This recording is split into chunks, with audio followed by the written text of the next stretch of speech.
बिस्मिल्लाहिर्रहमानिर्रहीम। अस्सलाम वालेकुम। आज मैं आपके साथ शेयर करूंगी इमली की खट्टी मीठी और फ्लेवरफुल चटनी, जिसको आप बनाकर समोसे, पकोड़े, कचौरियाँ या फिर बारबेक्यू के साथ सर्व करें। ये बहुत ही मज़ेदार बनकर तैयार होती है और आप इसको बनाकर किसी एयर टाइट बॉक्स में फ्रीज़ कर सकते हैं।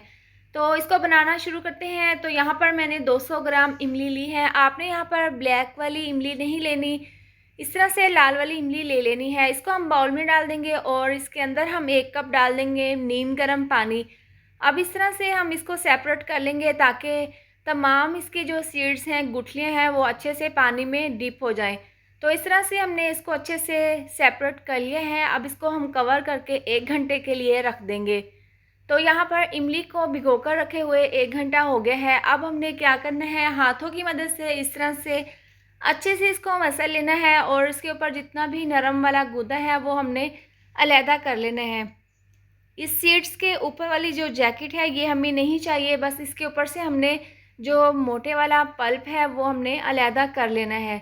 तो इस तरह से हमने तमाम इमली को अच्छे से मसल कर इसका जो नरम वाला गूदा है वो अलहदा कर लिया है। अब हमने इसको छानना है। तो इसके लिए हम एक एक बाउल ले लेंगे और इसके ऊपर हम एक छलनी रख देंगे। अब इमली के अंदर से तमाम गुठलियाँ, तमाम सीड्स वगैरह हमने निकाल दिए हैं और इस तरह से हमने इमली के पल्प में थोड़ा सा पानी डाल दिया था। ये बहुत ही गाढ़ा था। ये इस तरह से डालने के बाद स्पैचुला से इस तरह से इसको हिलाते हुए इसका जो गाढ़े वाला पल्प है वो हम निकाल लेंगे और जो इमली के अंदर बाल वगैरह होते हैं या फिर जो छिलका वगैरह इसके अंदर रह गया होगा वो हमें चटनी में नहीं चाहिए। तो इस तरह से छान कर हम ये तमाम जो इमली का पल्प है वो अलहदा कर लेंगे।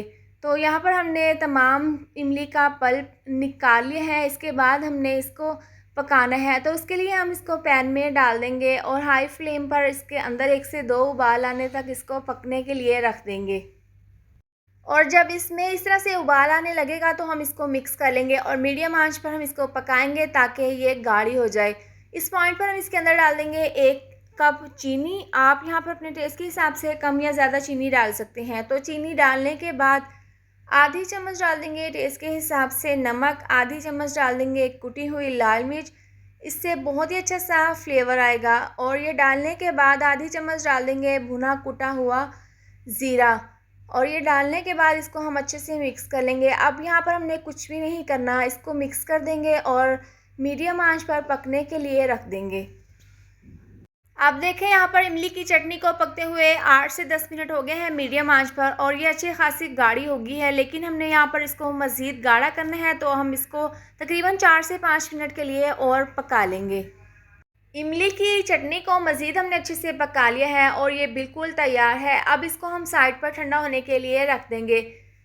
तो मज़ेदार सी इमली की चटपटी खट्टी मीठी चटनी तैयार है। इसको हम बाउल में सर्व कर लेंगे। तो आप इसकी फाइनल लुक देख सकते हैं। आप इसको बनाकर किसी जार में महफूज कर लें और इसको आप पूरा माह रमज़ान खा सकते हैं समोसे, पकोड़े या फिर कचौरियों के साथ। तो उम्मीद करती हूँ आपको मेरी रेसिपी ज़रूर पसंद आई होगी। वीडियो पसंद आई हो तो इसको लाइक और शेयर कर दें। चैनल पर नए हैं तो इसको सब्सक्राइब कर दें और साथ दी हुई बेल को भी प्रेस कर दें ताकि आने वाली हर नई वीडियो का नोटिफिकेशन आपको मिलता रहे। अल्लाह हाफिज़।